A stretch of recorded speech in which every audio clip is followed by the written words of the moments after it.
Всем привет, друзья, с вами Умит Абдулаев, и вы сейчас смотрите очень крутую передачу, которая называется «Ситура и Вардиш». Рядом со мной легендарный человек, не побоюсь этого слова, это, друзья, Каримов Хамид Раупович, человек, который возглавляет на данный момент футбольный клуб СХАТА. Ну, ребятки, вы там, а я отсюда, мы поаплодируем вам. Поаплодируем. Хамид Раупович, у меня сразу, вот, сходу, с лету вопрос вам такой. Мне 28 лет. В связи с этим ответьте как профессионал. Мне уже не стоит задуматься о футбольной карьере или уже стоит перестать об этом думать? Ну, я так думаю, что никогда думать не поздно будет. Так что еще у вас есть время. Еще вот. Есть. Если у вас есть желание, у вас тоже можно подготовить. Все, отлично, друзья. С завтрашнего дня я в заявке футбольного клуба СХАТА на какой-нибудь матч в дублерском составе. Что ж, друзья, мы продолжаем передачу «Ситура и Вардиш». И Хамид Раупович, мы подготовили для вас ряд вопросов, которые очень сильно интересуют наших подписчиков. Мы очень надеемся, что вы дадите нам и подписчикам развернутые ответы на те вопросы, которые их интересуют. Поэтому, с вашего позволения, начну их задавать. Пожалуйста. Первый вопрос таков. Какие команды вы тренировали до клуба СХАТА? Ну, до команды СХАТА я поработал во многих командах. Если начиная команды высшей лиги, это была команда Хаджен в 2000 году, где мы заняли бронзовую медаль завоевали. Потом немножко после этого мы, если вы знаете Володю Ежурова, сейчас, кстати, он работает в Астане, мы с ним поработали в Узбекистане, в команде Симур Ангрен. И после этого как раз образовалась команда Авиатор, сейчас называется Парвоз. Да, Парвоз. И вот 2002 года с маленьким перерывом, я возглавлял эту команду Парвоз, где, можно сказать, каждый тренер ставит какие-то задачи, свои задумки. У каждого тренера есть своя философия футбола, и поэтому как раз мы тогда были очень молодые, амбиций очень было много, все старались, что-то там показать, наиграть, какой-то результат был, и просто не закономерно получилось, а вот так, можно сказать, с творческим подходом, с молодым задором, и подбор игроков команды Парвоз был очень великолепный подбор. Я могу только 3-4 фамилии назвать: Юсуф Рабиев, Нумов Хакимов, Мансур Хакимов, Анвар Наркулов, это уже Алишер Тучиев, это уже о многом говорит. В общем, характер ребят соответствовал названию команды. Да. И мы как-то, как говорится, сразу, как говорится, старт. И 3 года подряд, 2003, 2004, 2005 год, сразу бронзовые медали, 3 места заняли, 3 место, и по пути еще в 2004 году захватили кубок. Мощно на самом деле.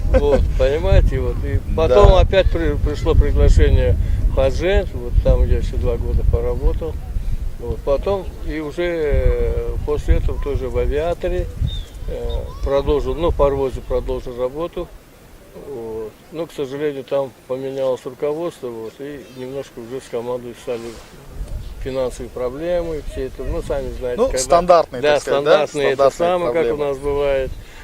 Да. А это у нас часто бывает. Да. Потом год поработал в энергетик Душанбе, уже переехал в Душанбе, там немножко поработал. И после этого, после учебы, как раз на лицензии учился, после этого поступило предложение в команду ЦСКА Памир. И там я тоже работал в ЦСКА Памир, тоже собрались очень хорошие ребята, подбор игроков такой был, руководство с пониманием относилось к тем нужным, которые нужны, востребованы были на данный момент. Мы там тоже удачно сыграли, но у меня просто была поставлена задача, чтобы я занимался молодежью. И мы сразу первый год где-то 4 место думали, а уже следующие 2 года уже 3-2 места мы заняли. Уже в ЦСКА никогда не было даже призеров ни основной состав, ни дублирующий состав, а здесь сразу. Тут сразу призовые места. Сразу призовые места, но можно сказать, что это та работа, которая была поставлена, ну как-то вот она дала плоды свои. Вот. И вы, в общем, выполнили сверхурочно. Можно, да, так сказать. Хорошо. Мне очень было очень интересно работать в этих командах. Вот. По возвращению, значит, это самое, опять вот здесь в команде Хазен была опять перестановочка, там, не знаю, что здесь было. Вот, опять пришло приглашение, как раз второй круг, вот, в 2017-2018 году, да, еще полгода отработал в команде Хазен. А потом уже как бы от большого футбола немножко уже Отдалились. Да, отдалились. Вот, открылась наша областная академия футбольная специализированная, значит, вот, там поработал. И вот после этого вот как раз команда Иската в прошлом году завоевала путевку в высшую лигу, и поступило предложение, что возглавить эту команду. И все. И теперь Хамид Раупович у руля Эсхаты. Да, у руля Эсхаты. Ну, будем надеяться, что Эсхата будет не крайней, а ни много ни мало первой. Хорошо. Хамид Раупович, вы подметили, что у каждого тренера есть своя философия. В связи с этим возникает вопрос, а что для вас есть футбол? Ну, помимо того, чтобы катать мяч по полю. Футбол, вы знаете, мы вот просто некоторые, ну, не задумываясь, говорят, футбол, там, гоняет мячик, там, сколько-то людей, там, команда на каждом 11 на 11, просто там, нет, футбол это такая вещь, она очень простая игра, и очень сложная игра, вот, понимаете, что вот, задумайтесь просто, вот, просто, к сожалению, что с этой пандемией, вот последние отборы Лиги Чемпионовские, да, уже без зрителей были. Да. А вот до этого вы посмотрите, да, полнейшие стадионы, живьем, 80 тысяч, 90 тысяч людей смотрят, Барселону, Челси смотрят, Ливерпуль смотрят, вот. Это, команды, многие команды. А если бы была не игра какая-нибудь, а просто там столько людей бы не пришло бы, телевидение на весь мир не транслировало бы этой игры. Это да. Вот. Его величество футбол, это такая вещь, вы знаете, это вот прям, вот кто понимает, кто вот в футболе, да, он просто дух захватывает. Вот. И ты иногда ночами не спишь, ты каждую секунду думаешь. Вот. Это вот команда, вот, в этой команде 20-30 молодых ребят, у каждого свои какие-то проблемы, а ты как главный тренер, ты как наставник, ты как отец, можно сказать, ты должен о каждом этом думать. Но естественно, ты думаешь, помогаешь, и так, какие-то проблемы решаешь. И эти ребята тебя дальше делают дело. На футбольном поле ходят, побеждают. Вот. Ну, к сожалению, не всегда побеждают, но стараются, стремятся к этому. Ну, как говорится, не всегда коту масленица. То есть, получается, футбол для вас это жизнь? Это жизнь, да. Я всю жизнь, сознательную жизнь. Я сам играл в футбол. Вот. Команда «Малышок» была, города Чкаловска. Мы кожаный мяч, ездили на всесоюзные игры в Донецк. С малых лет меня вот этот отец привел к футболу, отдал тренеру. Сказал, вот тебе мой сын, вот теперь он твой сын, делай с ним что хочешь, но чтобы он играл в футбол. Получается, вы у нас многократно многодетный отец. Да. Отлично, супер. Вот. Более чем исчерпывающий ответ. И еще один ответ, то есть вопрос от наших подписчиков. Скажите, вот подписчиков интересует такой вопрос, как формируется состав? Вот как вы лично формируете состав, исходя из каких критериев, может, как-то подбираете, смотрите, скауты есть? Ну, к сожалению, на данный момент, конечно, скаутов у нас нету, но я команду Искату давно очень знаю и очень давно знаком с главным тренером, который вывел команду с Невзалибом Вахановым, да, очень хороший, порядочный парень. И он тоже вот всю жизнь вот, сердцем, душой, он тоже в футболе. И благодаря, значит, вот таким вот ребятам, как у Невзалиба Ваханов, Джамшеджон, вот, директор клуба, да, вот эта команда, вот эта Иската, я много лет, она многократный чемпион города была, Ленинабад тогда был, вот сейчас Худжан, вот, а многократный, значит, чемпион области. области, обладатели кубка. Вот, в первой лиге они очень удачно играли. И, видимо, настал такой момент, что надо сделать еще один шаг. И вот в прошлом году они вот этот шаг сделали и вышли выше дивизиона, в премьер-лигу. Собрались тут, да, так сказать. Да, собрались, посмотрели, все, что ребятки уже созрели для этого. Я многих ребят знаю очень хорошо. Вот когда я работал в Хаженте, вот, значит, Сухот, Союб, значит, Хакимов, Дильшот Каримов, Муминджон Дадабаев, Дильшот Дадабаев, Мумин Гадабоев, значит, они все играли у меня в Хаженте. Вот. Ну вот сейчас мы вместе здесь все в одной команде, значит, в Ишкате. Когда-то играли, а теперь вместе с вами, как говорится, тренируют. Да. Вот А вот, они у меня играли в Хаженте. вот смотрите, какой должен быть основной критерий, чтобы команда была сплоченная? То есть некоторые тренеры, насколько я знаю, обращают внимание больше на физику, некоторые на технику, некоторые на выносливость. Вот какие составляющие должны быть в игроках, чтобы вы, как тренер, взяли их в команду и сформировали из этой команды единый механизм, который будет просто таранить чемпионшип, как говорится, и проходить просто всех? Ну, у каждого тренера свой подход и свое видение футбола. Я не зря выше сказал, что философия футбола. Да? Конечно, хорошо, когда у тебя все физически подготовленные, тактически подготовленные, техничные и грамотные ребята. Это потом проблем нету, у тренера головной боли нету. Даже если скамейка длинная, он может Есть выбор. заменить, да, там никаких проблем не будет. Но, к сожалению, не все футболисты одинаковые. И в футболе ни одно действие не повторяется. Ну, кроме, может быть, 11-метрового. Вот. Поэтому мы все должны подготовить ребят и физически, и тактически. Вот. Мы вот, спасибо, конечно, руководству Ишкаты, значит, вот, мы до Кубка Баглистона, когда собирается команда высшей лиги, до этого мы еще провели сбор, 10-дневный сбор. Вот это такой толчок там дало. Вот когда общая работа пошла на общую выносливость, скоростную выносливость, тактическое действие, технических этих самых, тогда уже проявляется где-то у кого-то лучше, у кого-то где-то похуже. Ну, значит, и тренерский состав уже сбор, значит, индивидуально, значит, этим ребятам надо подтянуться физически, этим тактически. Очень много, значит, у нас было и теоретических занятий, потому что мы должны уже футбол на одном месте не стоит. Сейчас посмотрите, команды все играют, кто в 3 защитника, там, кто в 3-5-2 играет, кто 4-1, 4-1 играет. И ко всему есть закрытые варианты игры, есть открытые варианты, есть атакующие, есть защитные.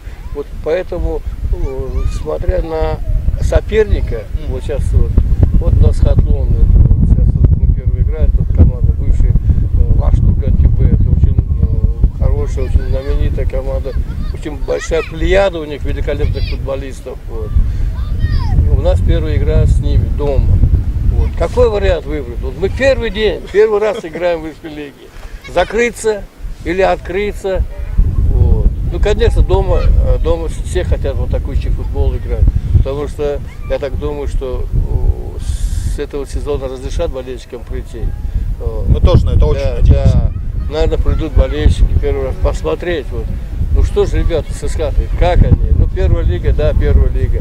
Есть, конечно, разница между первой и второй лигой, но посмотреть, что они наработали, что за ребята, откуда, как они. Конечно, нам хочется в атакующий футбол сыграть, чтобы победить. Вот. Но посмотрим, это вот игра сама покажет, там уже по ходу игры будем. У нас есть несколько вариантов и открытого, закрытого футбола. Но по игре, вот на данный момент, когда 5 числа, мы уже будем планировать, посмотрим. Просто, получается, будете подстраиваться по ходу, да? Да, посмотрим, да. А то иногда бывает, дома играют. Да, и все, забыв все, побежали вперед, зад открыли, какая-то контратака и получи. Проворонили, а потом сидишь, ноешь, да, в перерывах. Поэтому там по ходу будем действовать. Хорошо. Будем играть по сопернику. Как он настроен, как он. Понятно. Следующий тогда вопрос у нас таков. Смотрите, вообще есть такие понятия, как лидер и капитан.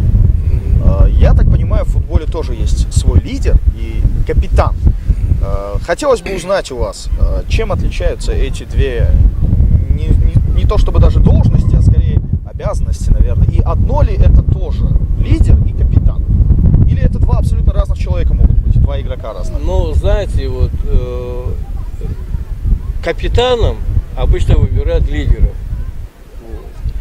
Вот. Там может команда выбрать, может быть тренерский состав выбрать. Вот. Никакой разницы. Раз если ребята, значит, выбирают, значит, они его доверяют, естественно, он и лидер. Но не просто так, что вот он хороший парень, мы его капитаном сделаем. Нет.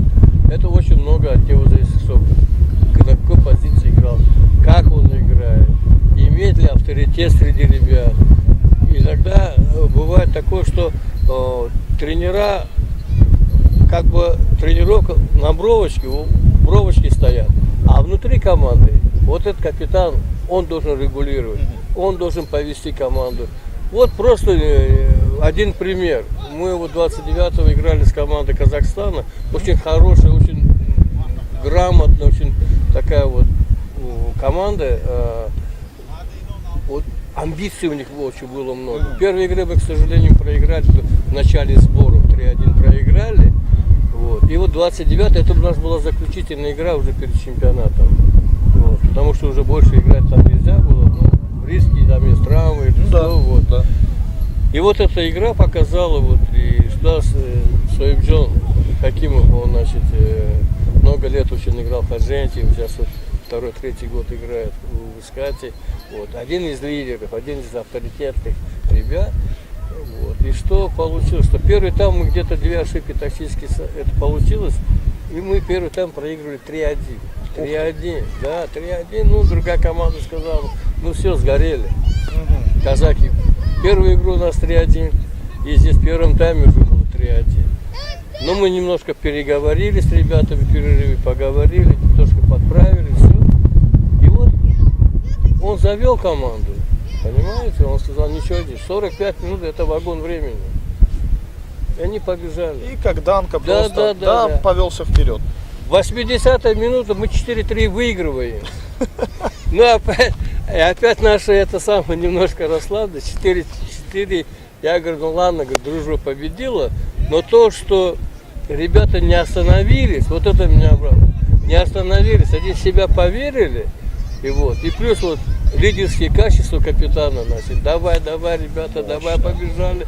Вот, понимаете, это, ну, за 22 минуты второго тайма мы подряд 3 гола забили, вышли вперед.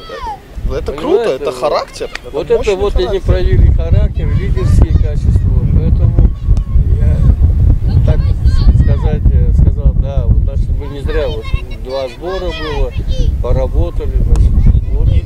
Не ошибочно выбрали лидера капитана, да, получается? Да. А вот смотрите, в футболе часто же бывает такое, что не всегда лидер команды является капитаном. Вот, тот же, допустим, взять Реал Мадрид. Там капитан Рамос, в основном всех Рамос. Но сколько лет играл Криштиану Роналду, всегда он был лидером, он всегда заводил команду, он всегда мчался вперед, стремглав, он всегда забивал. Как вот быть с этим?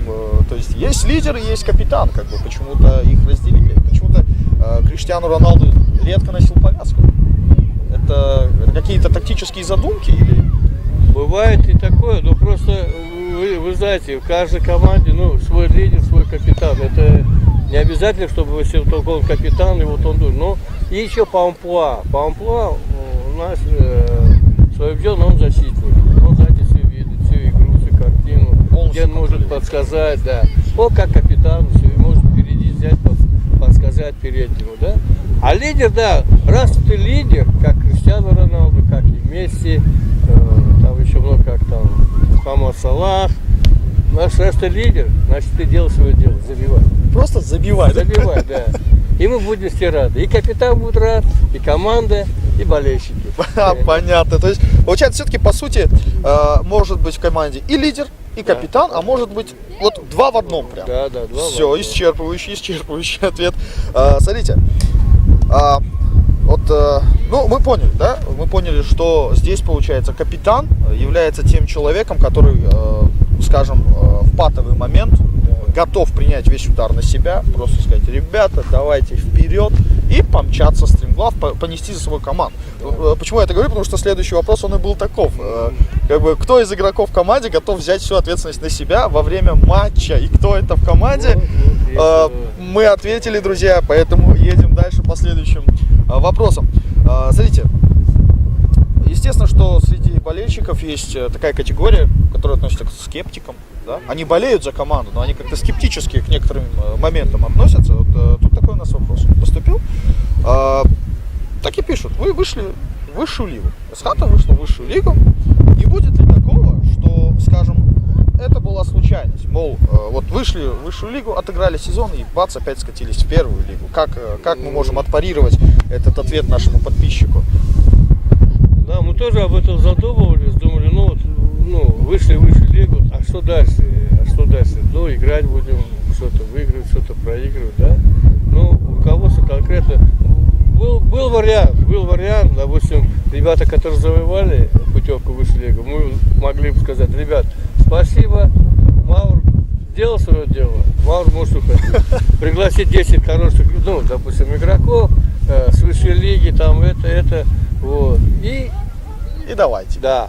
Но раз ты приглашаешь игроков, значит, ты финансовые идешь, у тебя, значит, идет финансовые затраты идут на этих игроков. Да, очень большие. Раз большие затраты финансовые, значит, вы же легионеры, или вы ребята там с других команд, хороших с высшей лиги, да? Значит, вы, соответственно, должны занять определенное место. Именно. Понимаете? Вот тогда эти ребята пришли под задачу быть в тройке, в пятерке, там, в двойке, в зоне, значит, АФК. Но я так думаю, когда вот даже меня пригласили вот в команду, вот когда вот я спрашивал тоже про задачи команды, все, вот, мне очень, я так думаю, что очень умно, очень корректно поступили. Вот. Сейчас ребята с прошлого года, значит, где-то 85% своих ребят, те, которые завоевали путевку, не стали им говорить спасибо, родители все. Вот эти ребята, значит, двое ребят, значит, из Узбекистана мы пригласили, потом двое ребят, значит, из Равшана. Вот, где-то мы где-то позицию укрепили. Вот эти все ребята. Но когда вот мы начали предсезонку, вот, тогда уже было видно, да, ребята, конечно, к высшей лиге сразу не подойдут, да, но есть задатки, очень большие задатки. Только надо с ними работать. Надо, значит, правильно организовать тренировочный процесс, да, вот, и играть. И тогда задача сама вышла. Закрепиться вышли. Закрепиться. Да. Все, друзья, вы слышали, это не случайность, все закономерно, СХАТА высшей лиги, следовательно, очень долго там пробудет, потому что задача такова. И что ж, ребятки зря, что ли, играют в футбол, как говорится. Хорошо, следующий вопрос, он очень интересный, он прям про личность. Тут у нас прям задают такой вопрос, прям буквально, цитата. Как вы оцениваете способности Бахтовара Закирова и какие надежды вы возлагаете на него? Ну, значит, раз его пригласили в мою команду, значит, мы на него, конечно, надеемся, вот, что в этом году, значит, он отыграет. Вот, начиная, по-моему, в прошлом году, да, он в Страшане несколько голов подряд забил, это самое. Вот. И, конечно, мы хотим, вот, чтобы он тоже был впереди, вот, один из лидеров, чтобы забивал, помогал. Вот. А на данный момент я просто хочу ему пожелать самое главное здоровья, да, чтобы без травм, без этого. А то, что он работоспособный, не отвержется, не от там, беготни какой-нибудь, да, такой порядочный парень, да. Но, как говорится, хороший парень не профессия, вот.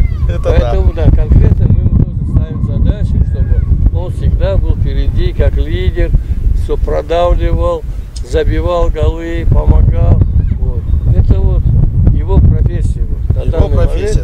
Его профессия. Получается, оценка по пятибалльной шкале его способностей. Вот. Ну, пока 4. Пока твердая 4. четверка. Вот. А Твердая четверка. в сезоне, наверное, ну еще 1 балл наберет. Да, И будет да уж отлично. точно, все-таки пригласили с таким-то тренером однозначно. Хорошо, есть еще такой интересный вопрос. Буквально вот в начале нашего разговора такая тема промелькнула. Вот у многих команд есть дублирующий состав, и вот наших подписчиков интересует, когда состоятся игры дубля СХАТ, дублирующего состава. Все, уже календарь. Если первый тур, значит, я приглашаю болельщиков. Значит, наши дублеры играют 4 числа в городе Бустон, Чкаловск, 4 часа, 16:00. Пожалуйста, приходите, посмотрите. Так, это же получается, что уже послезавтра. Послезавтра, да. Послезавтра, так что, слушайте, ответ получили, приходите обязательно, да? Потом не говорите, что мы не ответили вам на этот Вход вопрос. бесплатный. Кстати, вы все же любите халяву, так что давайте, приходите. Хорошо, смотрите, ну, естественно, насчет задач на сезон мы определились, был такой вопрос тоже. И это вот от меня тоже личный вопрос, меня всегда этот вопрос интересовал. Что происходит в раздевалке в перерыве? Что говорит им тренер, как вдохновляет, может, как-то перестраивает тактически? Вот можете нам приоткрыть вот занавес этой тайны? Ну, смотря по первому тайму, как была, вот, если были вот свои ошибки, вот даже вот я говорю последний раз Казахстана, наши две не казахи нам забили, мы сами эти голы принесли в свои ворота. Это были тактические ошибки. Вот эти вот тактические ошибки, значит, мы на второй тайм сказали, вот так надо сыграть, показали, вот так, немножко перестроили команду. Мы замен не делали, мы просто немножко перестроили. Те же ребята вышли, те же ребята и забили потом за 22 минуты 3 гола. Вот. Потом, конечно, ребята там помоложе, которые были, тоже поменяли, тоже они зашли, тоже вот играли, чтобы дать любому игроку, дал возможность, чтобы он, а не только он тренировался. Вот. Определяющая все равно игра. Это факт. Слушайте, а вот бывает в раздевалке такое, да, что вы вроде как поставили на первый тайм установку четкую, ребята, немного посыпались, бывает же такое, сыпятся по ходу игры, когда видят напор, натиск соперника. Бывает такое, что тренер злится, да, и, как говорится, по самой не балуйся в раздевалке в перерыве. Бывает иногда. Не срывается этого, так, да, я тебе на по шее тумаков. Не по шее сядь, просто словами доходчиво. Доходчиво мы им объясняем. Типа, а доходчиво ли ты это не делаешь, да? Да, типа такого. Хорошо, отлично, очень исчерпывающе, ребят. Теперь, что касается одного, наверное, из самых главных аспектов, интересующих и меня, и наших зрителей, подписчиков. Какие схемы вы планируете использовать в течение сезона и какая основная схема?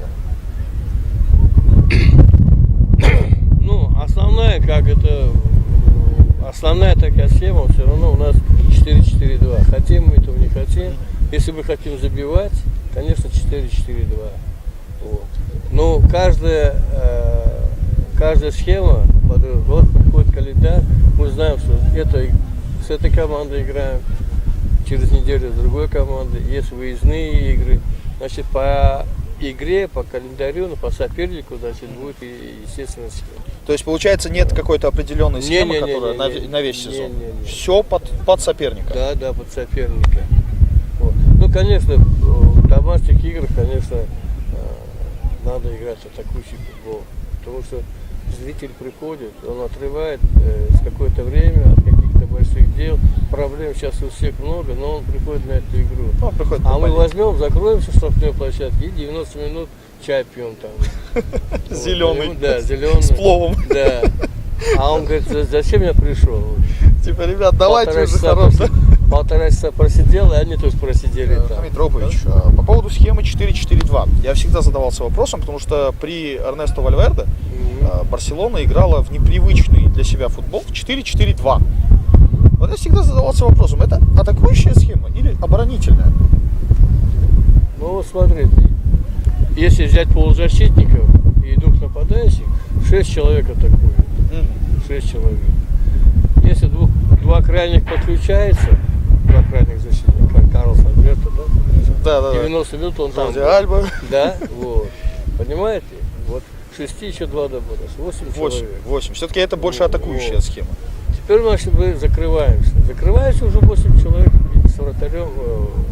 Вот. Ага, то есть получается 4-4-2 это такая некая оптимальная, да? Ну такая? да, мы так номинально говорим, что ну, сейчас при современном футболе, при современных схемах, все вот. Вот мы говорим, 3 защитника, да? Вот, ну, защищаться, значит, будем, да? Потому что 2 крайних тоже уже опускается. 5 получается. 5 получается. Да. 5-3-2 там, или 5-3-1-1 там можно будет. Или есть 3-5-2. Вроде мы насыщили центр поля, центральную зону, перекрыли и все. Атакуем. Сразу 7 человек затакуем. И побежали, Да, с мячом. трое еще вот. Опускается 5 человек, 8 закрываются. Мгм. Вот, понимаете? Ясно. И Понятно. все зависит все-таки от индивидуальных качеств каждого игрока. Ну, раньше посмотрите, вот, как футбол был. Крайний защитник вышел за центральной линии, пас отдал полузащитнику, все. И вот так. Я свою работу сделал. А сейчас вот даже вот, по нашему, вот, посмотрите на Ахтам Назарова. Он там, Где-то там, да. он там, вот он получает мячик там. Это вот наш, я говорю, футбол. Вот 2 крайних защитника, сейчас как челноки, как вот раньше играли, говорили, что и играли. Крайние нападающие, левые нападающие, Да. правый нападающий, Кто такой? центральный, да. Вот они как крайние нападающие. Но до определенного времени мяч потери, они уже, то есть зону там никто не будет закрывать. Он уже. А для того, чтобы вот так работать, значит, надо очень большие физические кондиции, чтобы играть. Понятно, то есть, ну, Вот. все-таки получается футбол современный, да?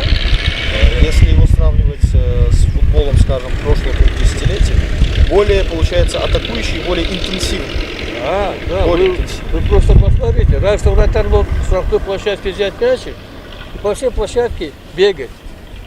Потом, значит, придумали 4 шага, да, помните, 4 шага, потом убивал, потом 30 секунд.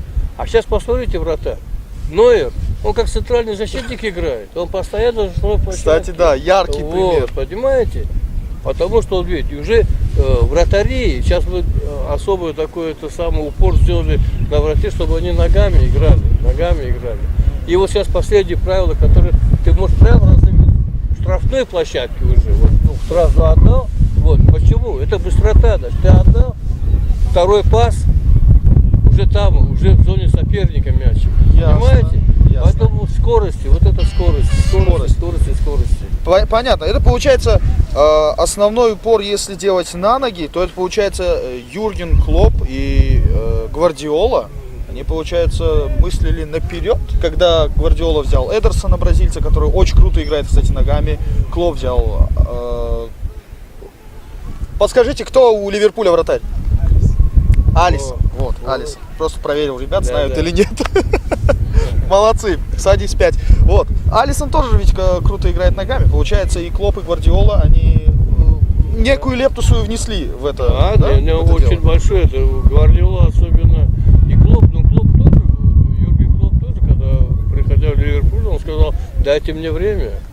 Ну, клуб, когда 30 лет ничего не выигрывал. Да? Кстати, 30, да, кстати, да. Вот. Он все выполнил, чемпионом стал. Помню, Трипл чемпионов взял. Помню его слова Вот, после 2 сезонов, когда они начали, ну, не занимали должных позиций, и болельщики начали его осуждать, и руководство. Он тогда прям четко сказал: дайте мне 4 года, Да, и на 4-й да. или 5-й я привезу вам Лигу чемпионов. Он все сделал. И он сделал. Он сделал. Мужик сказал, мужик сделал. Окей, Хамид Рауфович, мы вас еще не утомили своими вопросами, нет. расспросами.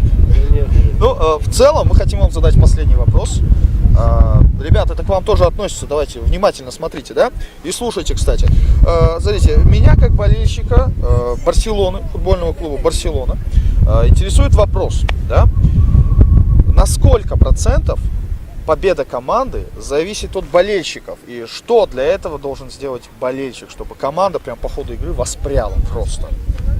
Ну, во-первых, если касательно Барселоны, конечно, No Camp, да, стадион? Да, Камп Ноу. Да, Camp Nou. Камп Ноу. Ноу Камп, одно и Да. то же. 90 тысяч приходит, понимаете? Очень большие деньги за это платят. Вот. Ну, 90 тысяч приходят, живьем смотрят на месте. К сожалению, сейчас Суареса нету, да? Да, к сожалению. Вот, уже закончил там Хави, Иньеста еще. Вот, понимаете? Эти вот, ну, эти звезды такие вот, ну, можно сказать, ну, неповторимые. Это да, Да, это это точно. неповторимые. Вот. И, конечно, болельщик своими криками, выкриками, этими, он тоже же, как вот 12-й игрок, он несет команду вперед. Понимаете? Ну, сейчас вот Барселона что-то, или